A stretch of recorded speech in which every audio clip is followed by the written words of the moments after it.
అరే ఐశ్వర్యానికి కారకుడు, మోక్షానికి కారకుడు పరమేశ్వరుడురా, భగవంతుణ్ణి అర్చన చేద్దాం, కనీసం ఒక్క మారేడు దళం వేద్దాం, ఒక్క తులసి దళం వేద్దాం. ఏకేన తులసి మాత్రదలేనా పినరోత్తమ పూజయేత్ భక్తిభావేన తంరక్షామి ఇతి మత్పణ అంటాడు వెంకటేశ్వరుడు. ఒక్క తులసి దళం చాలరా, నా పాదాల మీద వేస్తే మురిసిపోతానన్నాడు. అసలు భగవంతుణ్ణి అర్చిద్దామని అనుకోడు.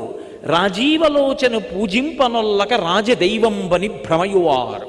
విష్ణు సహస్రనామ స్తోత్రం వచ్చా అండి నోటికి అని అడిగారు అనుకోండి, 60 ఏళ్ళు వచ్చినా రాదు.